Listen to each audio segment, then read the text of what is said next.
que os americanos não aceitam, em hipótese alguma, que na América Latina tem algum país que tenha protagonismo. Eles acham que os países da América Latina têm que ficar todos subordinados à orientação do Departamento de Estado americano. Os americanos sempre tiveram ingerência na política latino-americana. Eles foram responsáveis por golpe no Brasil, foram responsáveis por golpe no Chile, por golpe no Uruguai, por golpe na Argentina, sabe? Então, faz parte da cultura política americana e é contra isso que eu me insurgi, porque o Brasil é um país soberano. O Brasil tem o direito de decidir as suas políticas, o Brasil tem o direito de decidir a sua economia e o Brasil tem direito de determinar as suas relações internacionais. Como a China também tem direito. E é por isso que a gente não pode aceitar o papel que os Estados Unidos tentam impor à humanidade, querendo ser o país xerife do mundo. O governo dos Estados Unidos está interferindo descaradamente nos assuntos internos do Brasil e o presidente dos Estados Unidos, Donald Trump, está tentando desestabilizar o presidente de esquerda democraticamente eleito do Brasil, Lula da Silva. A Casa Branca de Trump declarou oficialmente o Brasil uma ameaça à chamada segurança nacional dos Estados Unidos, e o Departamento de Estado dos Estados Unidos impôs sanções a autoridades do governo brasileiro, em especial a juízes brasileiros, o que é uma forma escancarada de interferência nos assuntos internos do Brasil. Trump também anunciou uma tarifa massiva de 50% sobre o Brasil, que é uma das taxas tarifárias mais altas que Trump impôs a qualquer país. Então isso levanta a questão: por quê? O que Trump está tentando fazer? Ele tem dois objetivos principais aqui. Um envolve a política internacional, a política externa do Brasil, e o outro envolve a política interna do Brasil. Vou começar explicando a geopolítica dos ataques do governo dos Estados Unidos ao Brasil. O Brasil tem sido uma voz de destaque na defesa de um mundo mais multipolar, desafiando a hegemonia global dos Estados Unidos. E, na verdade, o presidente de esquerda do Brasil, Lula da Silva, foi um dos cofundadores do BRICS, a organização liderada pelo Sul Global, lá em 2009.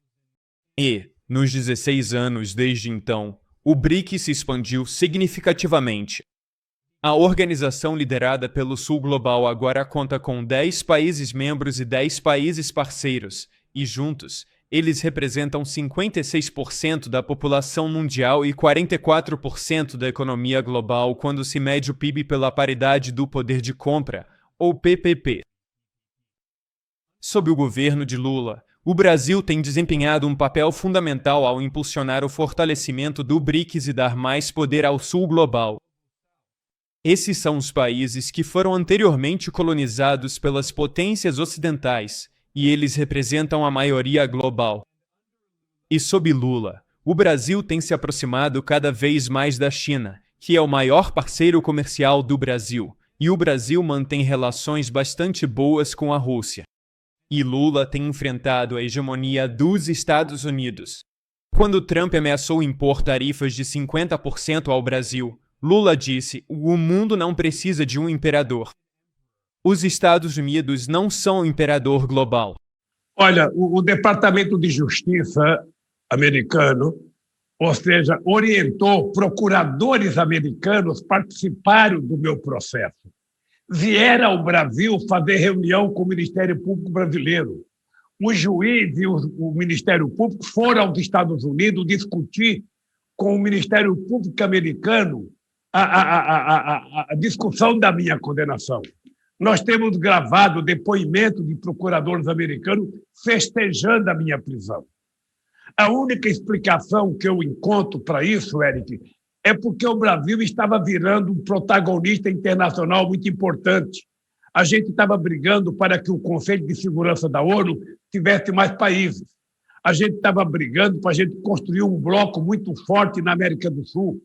A gente estava construindo BRICS, Brasil, China, Índia, África do Sul e Rússia. A gente estava criando uma organização multilateral, ou seja, a gente chegou a pensar até em criar uma moeda, sabe, de transação comercial para não ficar dependendo do dólar.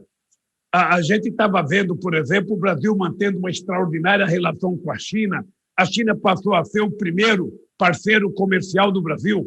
Só para você ter ideia, no primeiro ano que eu fui presidente, o fluxo de comércio entre Brasil e China era de apenas 6 bilhões de dólares. Quando eu saí em 2010, já era de 76 bilhões de dólares. Ou seja, cresceu 16 vezes a relação comercial Brasil e China no meu período. E a China era um país extremamente importante na relação com o Brasil, e eu acho que isso incomodou os americanos. Incomodou porque os americanos não aceitam, em hipótese alguma, que na América Latina tem algum país que tenha protagonismo. Eles acham que os países da América Latina têm que ficar todos subordinados à orientação do Departamento de Estado americano. E, ao mesmo tempo, a China estava tendo muito investimento na América do Sul e na América Latina. A China estava numa parceria muito grande com o Brasil, com a Argentina, com a Venezuela, com o Equador. Ou seja, isso incomodava os americanos, como incomoda a entrada do Brasil no continente africano e como incomoda a entrada da China no continente africano. Ou seja, os Estados Unidos, na verdade, ele tem medo de perder a primazia de xerife do mundo. Ele, na verdade, não quer competidor nem na área econômica, nem na área tecnológica, nem na área militar.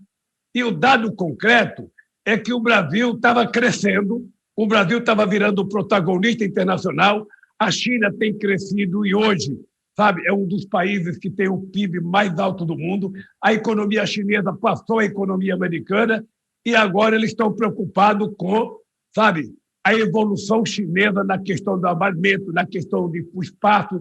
Então, os americanos ficam inquietos, porque eles estão acostumados desde a Primeira Guerra Mundial, a ser os donos do mundo. Então, isso é a explicação que eu tenho para o que aconteceu com o golpe na presidenta Dilma Rousseff, para o que aconteceu com a minha prisão e todas as mentiras contadas contra o PT. É a única explicação que eu encontro ali, é essa. Os americanos sempre tiveram ingerência na política latino-americana. Eles foram responsáveis por golpe no Brasil, foram responsáveis por golpe no Chile, por golpe no Uruguai, por golpe na Argentina, sabe? Então, faz parte da cultura política americana e é contra isso que eu me insurgi, porque o Brasil é um país soberano. O Brasil tem o direito de decidir as suas políticas. O Brasil tem o direito de decidir a sua economia. E o Brasil tem direito de determinar as suas relações internacionais. Como a China também tem direito. E é por isso que a gente não pode aceitar o papel que os Estados Unidos tentam impor à humanidade, querendo ser o país xerife do mundo.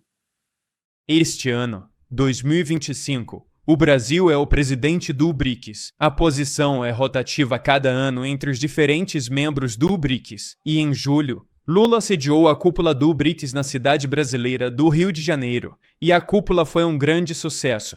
Essa foi a primeira reunião do BRICS com a participação dos 10 novos países parceiros. E Donald Trump ficou furioso com o sucesso da cúpula do BRICS e ficou especialmente irritado com Lula. E enquanto a cúpula do BRICS estava acontecendo, Trump ameaçou impor tarifas de 10% a todos os países do BRICS. Logo depois, Trump então ameaçou impor tarifas de 50% especialmente ao Brasil. A Político publicou um artigo citando fontes próximas ao presidente dos Estados Unidos que revelam que Trump está absolutamente furioso com a expansão do BRICS e com o desafio ao dólar americano. Um ex-alto funcionário dos Estados Unidos que serviu como enviado especial de Trump para a América Latina durante seu primeiro mandato como presidente dos Estados Unidos, Maurício Claver Carone, disse ao Político que Trump já estava muito bravo com o presidente de esquerda do Brasil, Lula da Silva, mas ele disse, abre aspas, os BRICS desequilibraram a balança. Fim da citação. Porque o BRICS foi criado para nos prejudicar. O BRICS foi criado para enfraquecer o nosso dólar e tirar o dólar como padrão, tirar ele desse posto. Você já ouviu a expressão "o dólar é rei"? O dólar é rei. E a gente vai manter assim, tá bom? Mas a ironia é que, quanto mais o governo dos Estados Unidos ameaça o Brasil e interfere em seus assuntos internos, mais o povo brasileiro quer se afastar dos Estados Unidos e se alinhar mais de perto com os BRICS e a China. Na verdade, a CNN publicou em julho uma pesquisa feita pela Bloomberg que mostrou que uma pluralidade de pessoas no Brasil prefere se alinhar aos BRICS do que aos Estados Unidos. Então, a pesquisa perguntou às pessoas no Brasil com qual país ou organização você acha que os BRICS deveriam se aliar mais estreitamente. Portanto, só poderia haver uma resposta, não múltiplas respostas. 38,1% dos brasileiros disseram que o país deveria se alinhar mais de perto com os BRICS. Apenas 31,1% disseram os Estados Unidos. 12,9% disseram China. Agora, obviamente, a China faz parte dos BRICS. A China é o parceiro dos BRICS. Então, quando você soma BRICS e China, uma leve maioria, 51% das pessoas no Brasil, disseram que o país deveria se aliar mais de perto com os BRICS e ou a China, em comparação com apenas 31% para os Estados Unidos e apenas 8% para a União Europeia. Portanto, as ameaças de Trump contra os BRICS, e em particular contra o Brasil, estão na verdade tendo efeito contrário, fortalecendo os BRICS e tornando o grupo mais popular no sul global. As ameaças de Trump também estão tornando Lula mais popular, e isso me leva ao outro principal motivo pelo qual Trump está se intrometendo nos assuntos internos do Brasil, que tem a ver com a política doméstica do país. Lula é um político de esquerda, e Trump odeia Lula e o Partido dos Trabalhadores, de esquerda, do qual Lula é um dos cofundadores. E em 2026, uma eleição está chegando no Brasil, e Lula já deu a entender que vai concorrer à reeleição, e as pesquisas já mostram que Lula está na frente. Então Trump está tentando se intrometer nos assuntos internos do Brasil para prejudicar Lula e o Partido dos Trabalhadores, de esquerda. Trump e seu movimento MAGA nos Estados Unidos são aliados próximos do ex-presidente de extrema-direita do Brasil, Jair Bolsonaro, que foi presidente de 2019 a 2023. Bolsonaro foi um dos políticos mais pró-Estados Unidos do planeta. Bolsonaro era tão extremamente pró-Estados Unidos que fazia comícios no Brasil com a bandeira dos Estados Unidos e também a bandeira de Israel. Eu nunca vi um chefe de Estado em exercício fazer comícios em seu próprio país com bandeiras estrangeiras. Bolsonaro não estava se encontrando com autoridades dos Estados Unidos ou de Israel. Ele fazia seus próprios comícios domésticos com bandeiras estrangeiras, deixando claro que, na verdade, Bolsonaro não estava servindo aos interesses do Brasil. Ele estava servindo aos interesses do Império dos Estados Unidos, que é onde sua lealdade realmente está. E em 2022, Bolsonaro perdeu a eleição presidencial para Lula, então tentou dar um golpe de Estado. Bolsonaro admitiu em tribunal que se reuniu com os principais líderes das Forças Armadas brasileiras e tentou obter o apoio deles para lançar um golpe e impedir que Lula e a esquerda, que venceram as eleições de 2022, chegassem ao poder. Isso é chamado de tentativa de golpe, e é ilegal em qualquer país do mundo.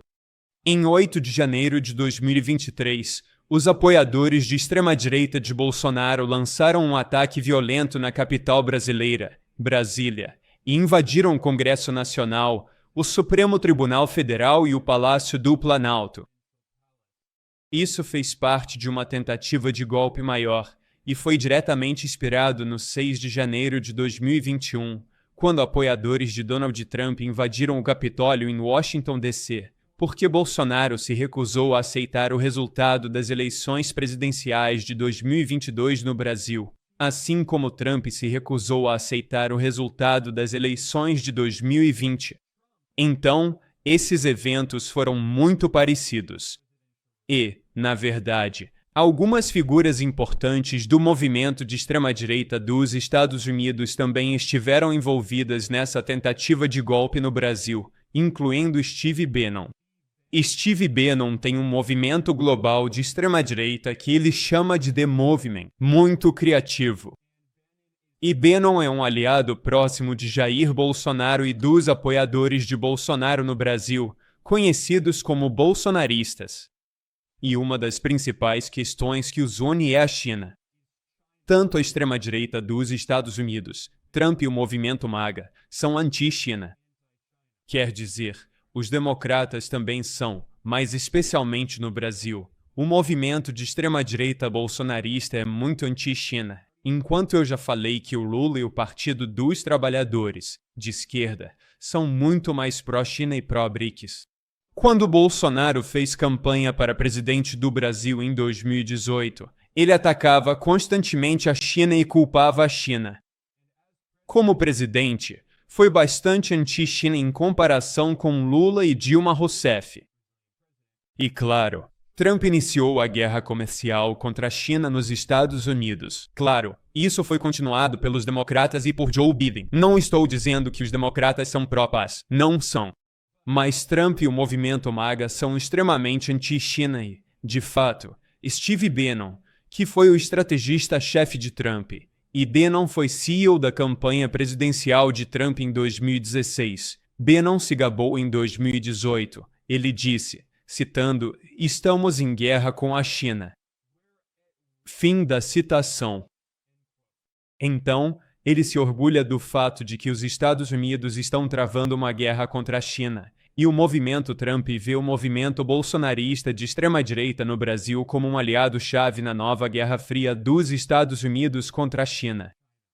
E como eu disse, quando Bolsonaro era presidente do Brasil, ele era tão pró-Estados Unidos quanto um político poderia ser. Na verdade, quando ele não conseguiu que os militares apoiassem sua tentativa de golpe, porque ele tentou conseguir apoio militar. Bolsonaro admitiu isso em tribunal, mas ele fracassou e muitos líderes militares brasileiros não quiseram derrubar a democracia em nome desse líder de extrema-direita corrupto que, como presidente, teve um mandato completamente desastroso. Então, depois que sua tentativa de golpe fracassou, o que Bolsonaro fez? Ele fugiu para os Estados Unidos, o país ao qual ele é realmente leal. Ele fugiu para a Flórida, que é a capital internacional da extrema-direita latino-americana. Todos esses líderes de extrema-direita apoiados pelos Estados Unidos que tentam derrubar governos democraticamente eleitos na América Latina, quer dizer, às vezes eles conseguem. Os Estados Unidos já derrubaram dezenas de líderes de esquerda democraticamente eleitos na América Latina. Mas quando fracassam, muitos fogem para a Flórida, Miami, pois sabem que o governo dos Estados Unidos os protegerá e não enfrentarão consequências. O filho de Bolsonaro fez o mesmo.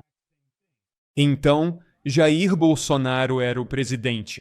O filho dele, Eduardo Bolsonaro, também é um político de extrema-direita e foi deputado federal no Brasil.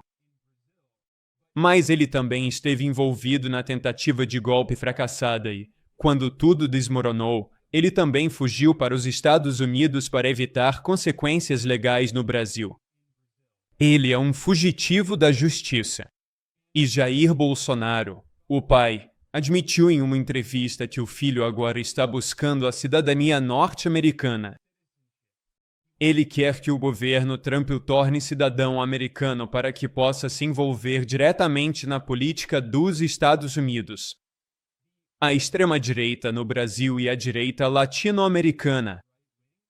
Eu conheço muito bem essa região. Vivi por vários anos na América Latina. A direita latino-americana é o mais pró-Estados Unidos que se pode ser. Existe um termo em espanhol usado para eles, que é vendepatria, que literalmente significa vender a própria pátria. Bolsonaro é um ótimo exemplo. Eduardo Bolsonaro. Ele quer ser um norte-americano. Ele quer ser um político dos Estados Unidos para poder servir diretamente aos interesses do Império Norte-Americano e não apenas indiretamente, como ele e outros oligarcas de direita na América Latina sempre fazem. Eles servem aos interesses das corporações dos Estados Unidos, de Wall Street do Vale do Silício, e vão contra os interesses de seus próprios países.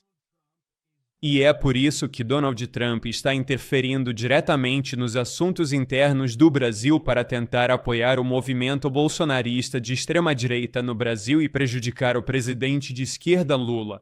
É isso que conecta tudo.